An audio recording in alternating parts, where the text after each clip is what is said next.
അങ്ങനെ ഗുണാക്കേവിൽ നിന്ന് ഇറങ്ങി നമ്മൾ പൈൻ ഫോറസ്റ്റിലോട്ട് പോയി. ഇവിടെ നമുക്ക് ഒരുപാട് പൈൻ മരങ്ങൾ കാണാൻ പറ്റും, ഒരുപാട് പഴക്കമുള്ളതെന്നാണ് പറയണത്. ഇവിടെ പിന്നെ കടുവയുടെ മക്കളുമായിട്ട് രണ്ടുപേരും നിൽപ്പുണ്ട്. നമുക്ക് അതിൻ്റെ കൂടെ ഇരുന്ന് ഫോട്ടോ എടുക്കാം. അതിൻ്റെ കൂടെ ഇരിക്കാൻ 10 രൂപയാണ്. അതുപോലെ പൈസയ്ക്ക് ഫോട്ടോ എടുക്കാൻ കുറച്ച് ഫോട്ടോഗ്രാഫേഴ്സ് നിൽപ്പുണ്ട്. അവിടെ നിന്ന് നമ്മൾ മോയർ പോയിന്റിലോട്ട് പോയി. ഇവിടെ നിന്നപ്പോൾ നല്ല വെയിലായിരുന്നു, അതുകൊണ്ട് നല്ല ചൂടും ഉണ്ടായിരുന്നു. വെയിലായിരുന്നാലും കോടയ്ക്ക് ഒരു കുറവില്ലായിരുന്നു, അതുകൊണ്ടൊന്നും കാണാൻ പറ്റിയില്ല. ഈ വെള്ള കളറിൽ കിടക്കുന്നതെല്ലാം കോടയാണ്. ഇതിലിരുന്നേയും താഴത്തെ സീനറിയൊക്കെ കാണാമായിരുന്നു.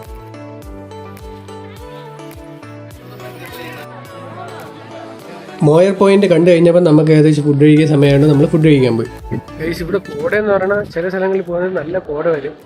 പക്ഷേ തണുപ്പ് വലിയ തണുപ്പൊന്നുമില്ല, സാധാരണ തണുപ്പ് തന്നെ. രാവിലെയൊക്കെ തന്നെ തണുപ്പാണ്, രാവിലെയും രാത്രി. അതുപോലെ വെള്ളത്തിന്റെ തണുപ്പെന്ന് പറഞ്ഞാൽ വെള്ളത്തിന് ഭയങ്കര തണുപ്പാണ്. അതുപോലെ ഇവിടെ ഉള്ള കാര്യം എന്ന് വെച്ചാൽ വലിയ ടൂറിസ്റ്റ് ബസ്സിനെ ഇങ്ങോട്ട് കയറ്റിവിടില്ല കേട്ടോ, ചെറിയ ടെമ്പോ അങ്ങനെയുള്ള കാര്യങ്ങളെ കയറ്റിവിടും. അതുപോലെ ഒരൊറ്റ ഓട്ടോ പോലും ഇവിടെ ഇല്ല, അതായത് ടാക്സി ഓട്ടോ. പ്രൈവറ്റായിട്ട് നമുക്ക് ഓട്ടോനെ കൊണ്ടുവരാൻ തോന്നുന്നു. നമ്മളിപ്പോൾ നടന്നു പോയിക്കൊണ്ടിരിക്കുന്നത് അപ്പർ ലേക്ക് വ്യൂ പോയിന്റ് എന്നുള്ള സ്ഥലത്തോട്ടാണ്. ഇവിടെ ഇങ്ങനെ ഷോപ്പിങ്ങിനായിട്ട് സൈഡിൽ നിറയെ കടകളുണ്ട് കേട്ടോ. ഇതൊരു വ്യൂ പോയിന്റാണ്. നമുക്ക് ലേക്കിൻ്റെ ഭാഗമൊക്കെ ഇവിടെ നിന്നുകൊണ്ട് ദൂരത്തിൽ കാണാൻ പറ്റും. അവിടെ നിന്ന് നമ്മൾ വട്ടക്കനാൽ ഫാൾസിലോട്ട് പോയി. നമ്മുടെ പോയി സമ്മർ സീസണിലായതുകൊണ്ട് തന്നെ അവിടെ വെള്ളമില്ല, ഒന്നുമില്ലായിരുന്നു. അത് കഴിഞ്ഞ് ഡോൾഫിൻ ഹൗസ് എന്ന് പറഞ്ഞൊരു ട്രക്കിംഗ് സ്പോട്ടിലോട്ട് പോയി. താഴോട്ട് ഇറങ്ങിപ്പോൾ ആരും കൂടെ ഇല്ലാത്തതുകൊണ്ട് ഞാനും പോയില്ല. അത് കഴിഞ്ഞ് സെൻറ്റ് മേരീസ് ചർച്ച് എന്നൊരു ചർച്ചിൽ പോയി. ഒരു 1863 വെച്ച ചർച്ചാണ്. അതായത് ഇപ്പം 1963, ഒരു 150-170 വർഷം.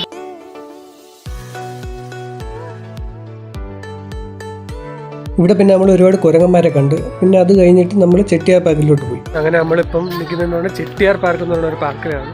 ഇവിടെ നമ്മളിങ്ങനെ ഇറങ്ങിപ്പോണതിന് 2 ഭാഗത്തായിട്ട് ഒരു മരം വെച്ച് പിടിപ്പിച്ചിട്ടുണ്ട്. അതിൻ്റെ പേരൊന്നും എനിക്കറിയാൻ വയ്യ, മതിൽ പോലെ. കഴിഞ്ഞതിന് ഞാൻ ഇവിടെ വന്ന സമയത്ത് ആനയുടെ ഷേപ്പ് അതുപോലത്തെ പല ഷേപ്പുകളിൽ ഇതിങ്ങനെ വെട്ടി വെച്ചിട്ടുണ്ടായിരുന്നു. പക്ഷേ ഇപ്പം അങ്ങനെ വലിയ ഇതായിട്ടൊന്നുമില്ല, ചുമ്മാ ജസ്റ്റ് ഒരു ആർച്ച് ഉണ്ട്, അത് മാത്രമേ ഉള്ളൂ. ഇത് അത്ര ഭയങ്കര വലിയൊരു പൂക്കളും കാര്യങ്ങളൊന്നും ഇല്ല, അന്നൊന്നുമായിട്ട് കുറച്ച് നിൽക്കുന്നു, അത്രയേ ഉള്ളൂ. ഇവിടെ അങ്ങനെ തിരക്കൊന്നുമില്ല കേട്ടോ, വന്നിരുന്ന് റിലാക്സ് ചെയ്യാൻ പറ്റിയൊരു സ്ഥലം.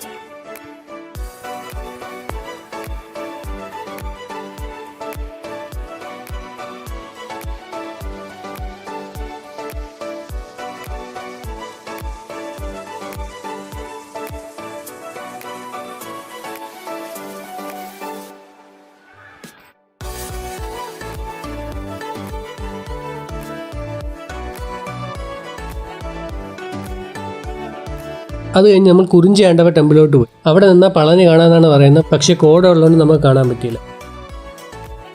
അങ്ങനെ വൈകുന്നേരം ഒരു 5 മണിയൊക്കെ ആയപ്പോൾ നമ്മൾ കൊടൈക്കനാൽ ലേക്കിലെത്തി.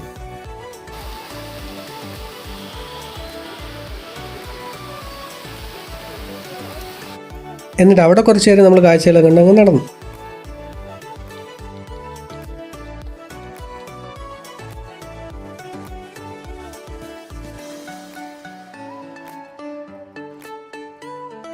എൻ്റെ അഭിപ്രായത്തിൽ നിങ്ങൾക്ക് എന്തെങ്കിലും സാധനം കൊടൈക്കനാലിൽ നിന്ന് വാങ്ങിക്കണമെങ്കിൽ ലേക്കിൻ്റെ അടുത്തുനിന്ന് മേടിക്കണം.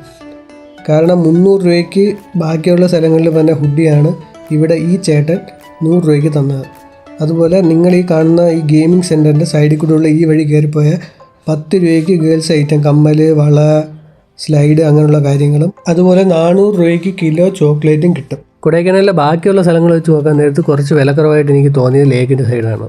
അതുപോലെ ലേക്കിൻ്റെ സൈഡിൽ വെച്ച് ഞാൻ കണ്ട ഒരു വണ്ടിയാണ് ഇത്. ഏത് വണ്ടിയാണെന്നൊരു പിടുത്തമില്ല. അങ്ങനെ പിറ്റേന്ന് രാവിലെ നമ്മൾ കൊടൈക്കനാലിൽ നിന്ന് ഇറങ്ങി. പറഞ്ഞ വഴിക്ക് താഴെ ഡാം പോലെ എന്താ ഉണ്ട് കേട്ടോ, അത് എന്തിനാണെന്ന് എനിക്കറിയാൻ വയ്യ. ദൂരെ കുറേ മലകളിൽ ഇടയ്ക്ക് മഞ്ഞക്കായിട്ട് കിടക്കണതാണ്, അടിപൊളിയായിരുന്നു. പക്ഷേ ഫോണിൻ്റെ ക്യാമറയിൽ ആ ഒരു ഭംഗി അങ്ങോട്ട് കിട്ടിയില്ല. വീഡിയോ ഇഷ്ടപ്പെട്ടാൽ സബ്സ്ക്രൈബ് ചെയ്തിട്ട് ഇതിൻ്റെ പാർട്ട് 1 പോയി കാണണേ.